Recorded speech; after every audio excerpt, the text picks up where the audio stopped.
This is Tim Rogers with Dodgers 2080. Now the Blue Madness experience. Had to do a little renaming of things. Thank you, Facebook, for being so wonderful and blocking my channel. I have with me fast rising, as our article said, Jose Rodriguez, straight from Mexico. Can you tell me the name of the your actual place you were born? I can't pronounce it right. Yeah, I'm from Oaxaca. That's how it's pronounced, Oaxaca, Oaxaca, Mexico. Got Beautiful it. place. Oh, Yeah. cool. What part of Mexico is that in? Uh, way to the south. Yeah, Okay. like most of the guys from Mexico come from the north. Uh, it's kind of odd to see someone from the south, but yeah.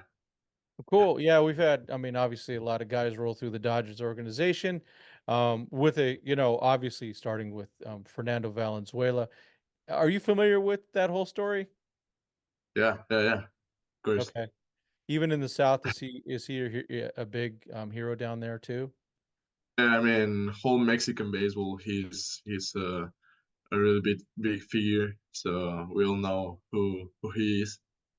If you saw my email, the number 34 on there is because of Fernando.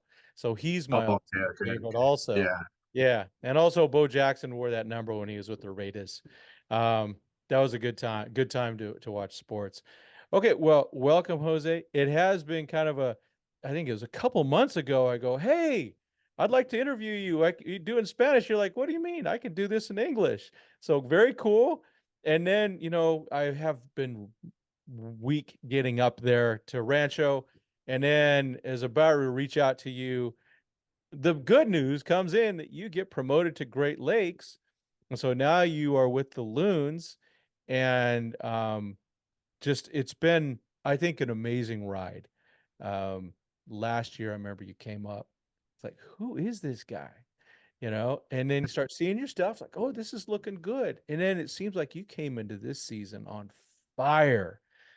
Tell us a bit about, well, first just talk about where you're at now, and then we'll talk about some of your background later. So tell us about just how you seem to have really turned a big corner and just are kicking it into high gear now.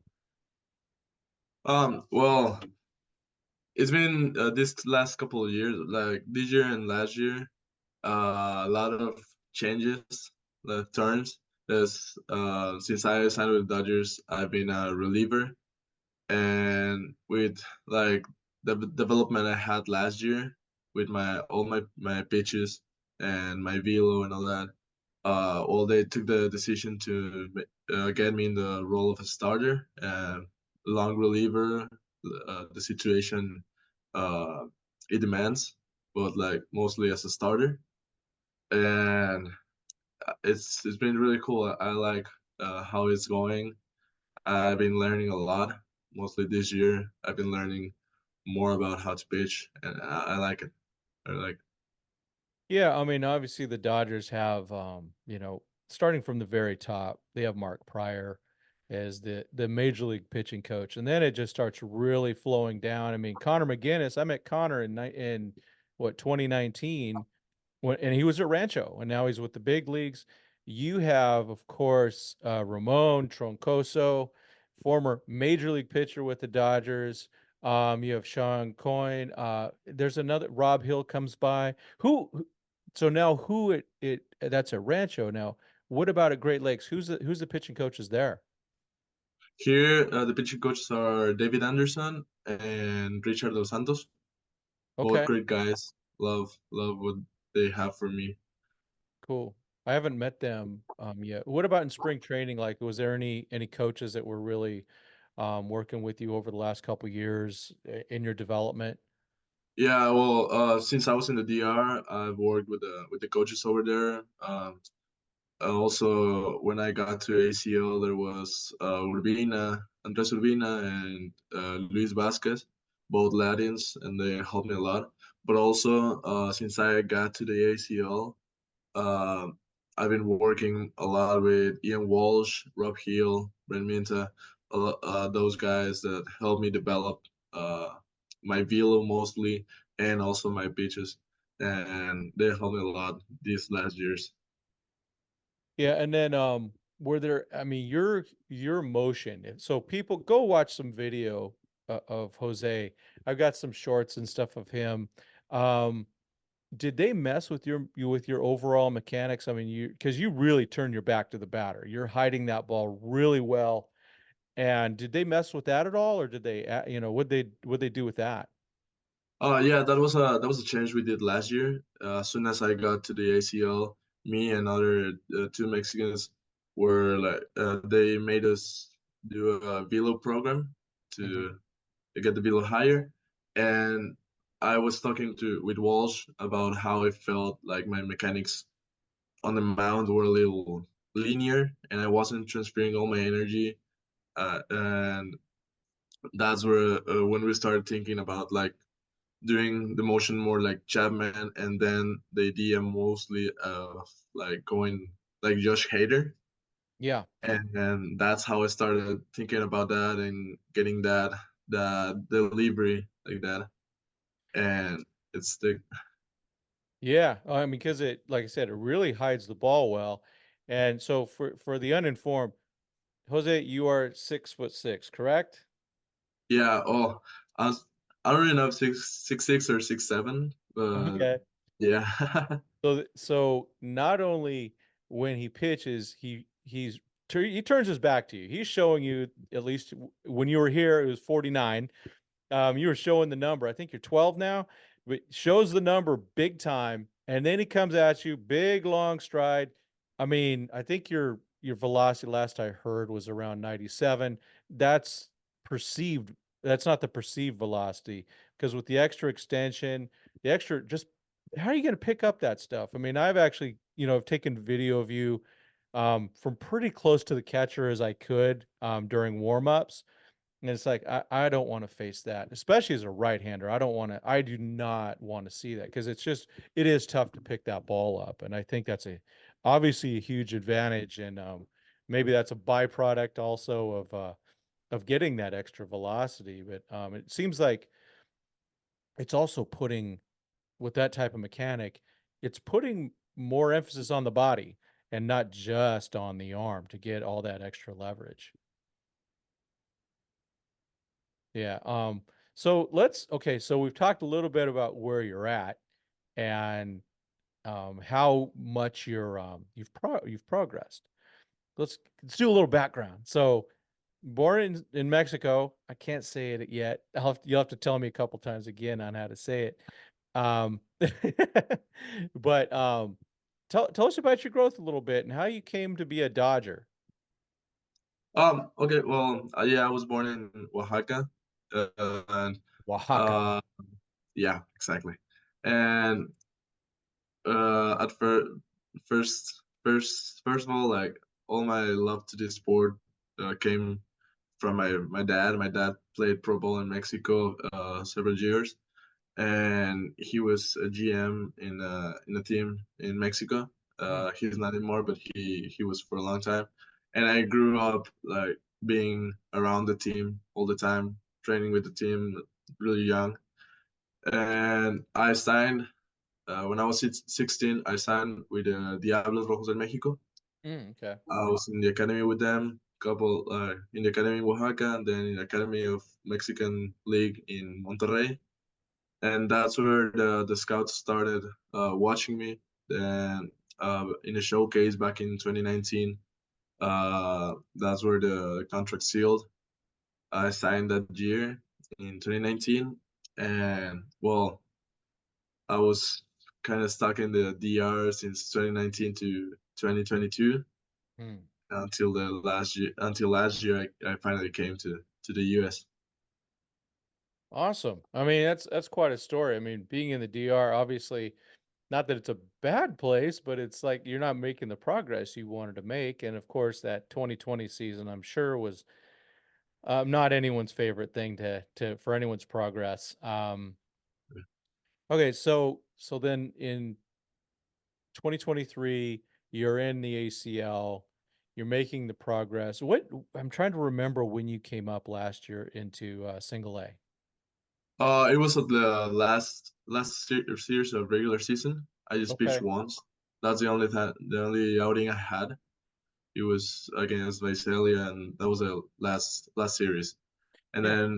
then we head to the playoffs. We got to the finals. I didn't get the chance to pitch at all in the playoffs, but it was really cool to have that experience last year.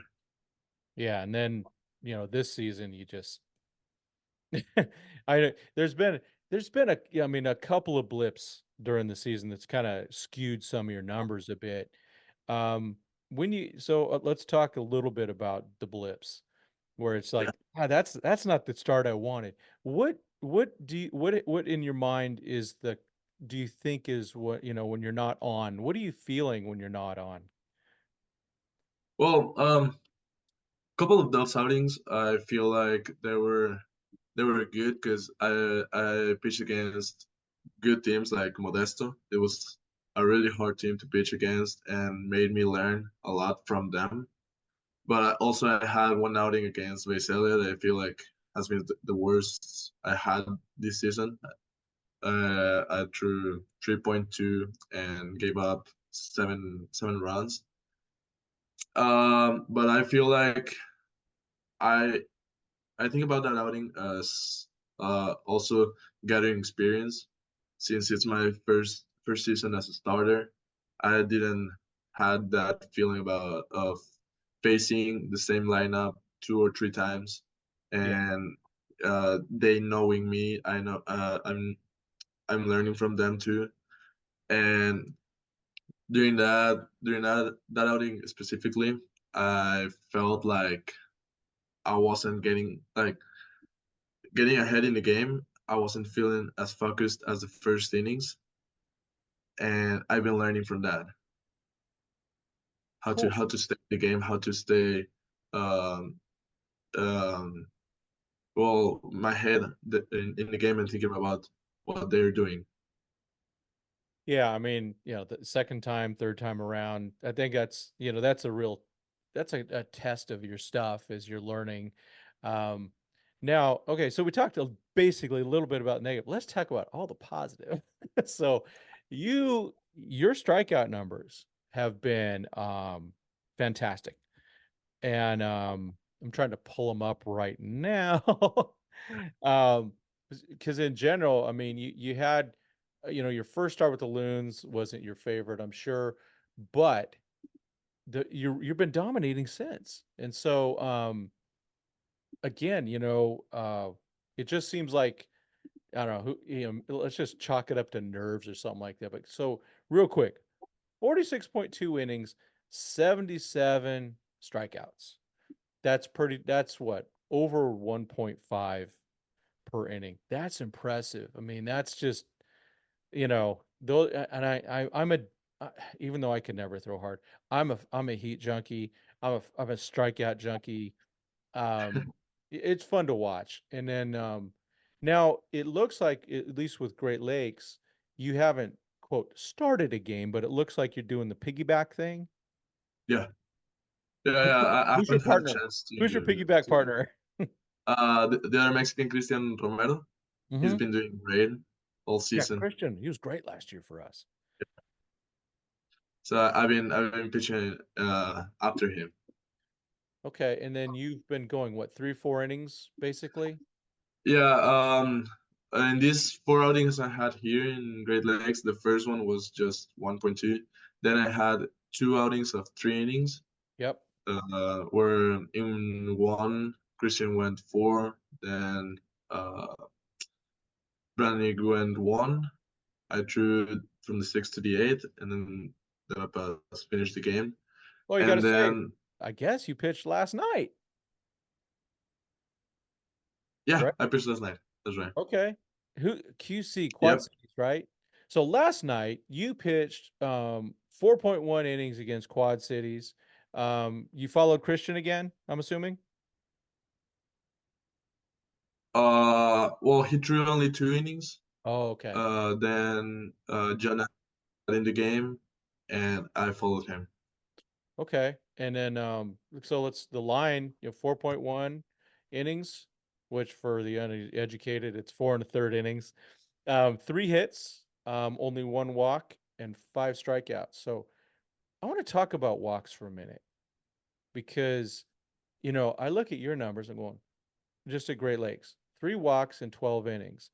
That's really good. I mean, that's 1 every 4 innings. Um, because one of the things that we talk about on this channel, and it's just we know this, is that guys in your age group, your levels, they're walking a lot of dudes. Um, and it seems that you have a little bit of an advantage when I mean, obviously when you're walking less guys. Have you made any of that a focus to go, hey, I want to, not walk so many guys? I know that the coaches they don't seem to care so much about that. You know what I mean? But because they're working on your stuff, but getting 3 walks in 12 innings is pretty impressive to me. Yeah, well, I feel like last year, also like doing all the adjustments on my delivery and trying to gain more velo. The adjustments I did with my delivery helped me to throw more strikes, and my mentality last year was also to lower that walks percentage. And this year, I've walked more guys than last year, but still I feel like it's also part of the learning from uh, better hitters in every league, every level, Yeah. and they're gonna be more patient, more disciplined, and but yeah, I feel like also last year helped me to have that percentage low. Yeah, and it seems like you're trending really really well this year. With the Great Lakes. I know you're at Rancho. It was what 7 walks in 17.2 innings. But one of those, you had a bad start. We talked about that. Um, but in general, you're keeping those numbers in a good way. So let's talk a little bit about pitch mix, then we'll have some fun questions. So I'm pulling up the article. Nick Ariza wrote about you right before you left. Um, but he was, let's see, your pitch mix. He talks about let's see, you throw, was it you? So your pitch, your slider's your main pitch. Is that where you're at right now? Well, yeah, that's like my usage of the fastball and slider has been a lot more uh about the same.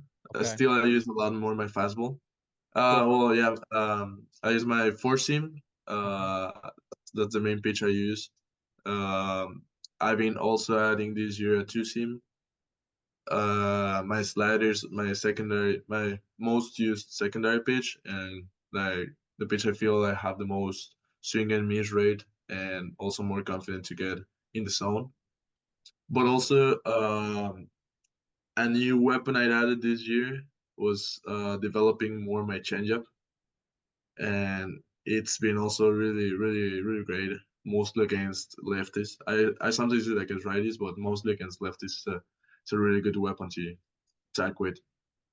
And also I have a curveball which I use like mostly to finish some batters. It's the pitch that I have the less percentage of usage, but it's been also good.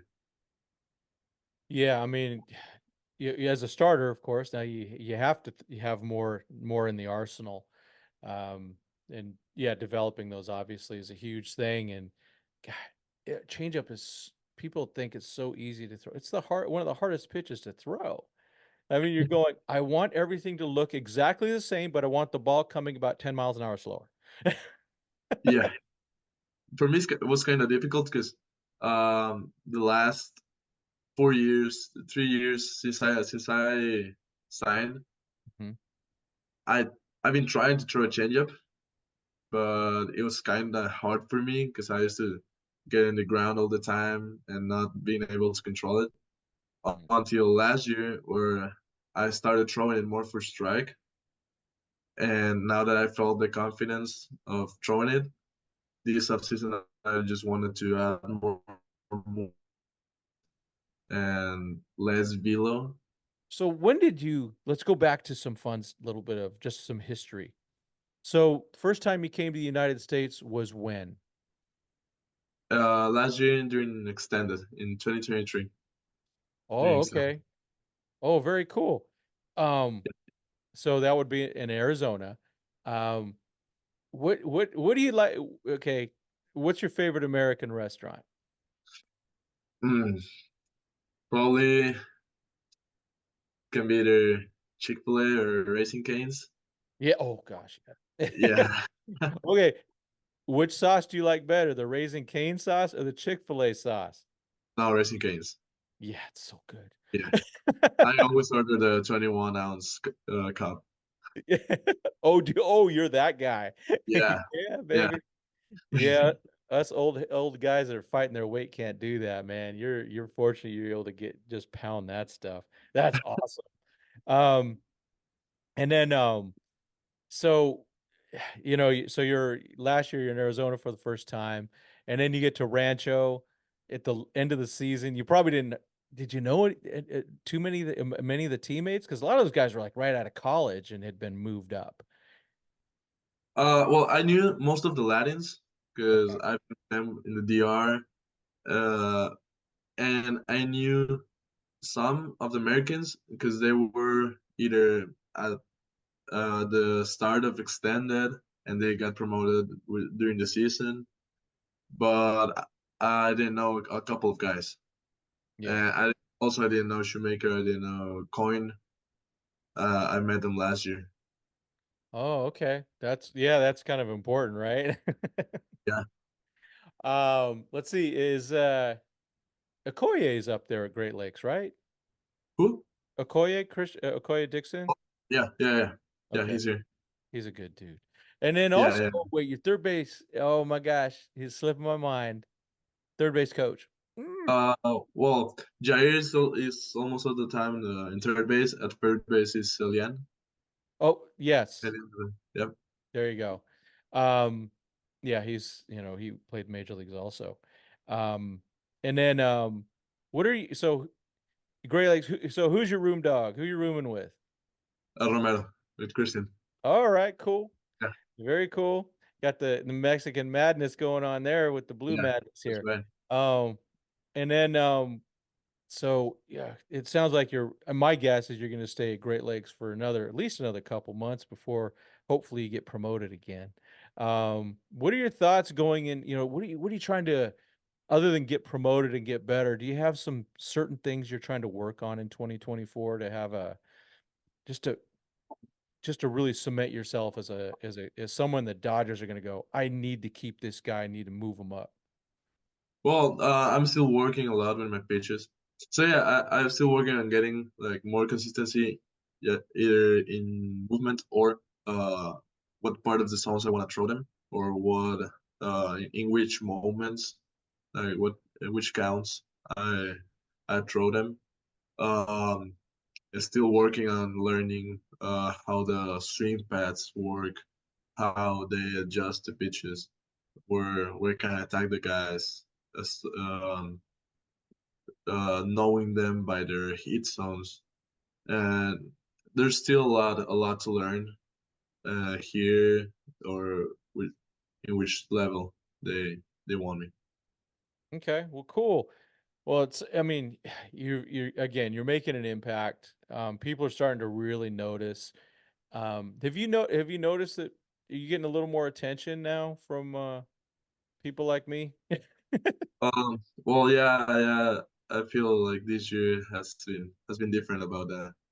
Yeah. Yeah, Well, it's good, and it's I'm really obviously really cool glad that we finally hooked up on talking despite yeah. some of the technical issues. Again, folks, it's my fault that there was a weird stuff happened this morning, work related, and I'm interneting off my phone with my computer. So that's part of the problem, but we'll make sure that it all looks good. Um, do you have any last things you want to talk about to the Dodge? So the crowd here, these are the hardcore fans. They Yeah. actually care about the minor leagues. They know all the gory details. So do you have anything for our group of listeners? Well, I just want to thank their support and uh their conscious about the minor league guys, being conscious about them, and being like sorry, my English sometimes it's not that It's fluid, fine. but thinking about us, and also I really want to get to the big leagues with the Dodgers, and I like I would love to be supported. I love the fans. Yeah, it's been Awesome. really great. This Awesome. year has been great, and I hope that it keeps like that. Um, just as a little, so I'm going to let this out since you grew up with the whole Fernando thing. First time I had a major league press pass was in 2022, Dodgers playing the Phillies. And there's a cafeteria, right? And I got my food and Fernando's right in front of me, right? And I spilled my food right in front of him. What a great first impression I made on Fernando Valenzuela.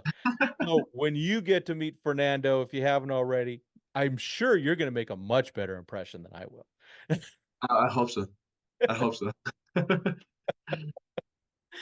Well, cool. Well, we really appreciate you, Jose. Thanks for, hanging in there with all the tech issues. It's all good. We Don't appreciate worry. it. And everyone, go check them out on Instagram. I will be posting. We already have an article up about him that was written a little over a month ago, or maybe a little less than a month ago. Now I'm thinking about it. There'll be more content. I'm going to throw some more video of him up. I've got a lot of it. Now I have a reason to use it. So some will be interspersed with this, but also I'll do some separate things. So Jose, thank you so much. So glad to finally get a chance to interview you. No, thank you, Man, Tim. Thank you for having a moment with me and trying to reach me. That's been cool. Thank you. okay, great. Well, that's Jose Rodriguez at Tibu underscore 15 on Instagram. I'm Tim Rogers. Yes, it does rhyme with Dodgers. With the Blue Madness experience, all the best to Jose Rodriguez as he makes his way through the Dodger system. Thank you, everyone, for watching. As always, thanks for everything. God bless and go Dodgers.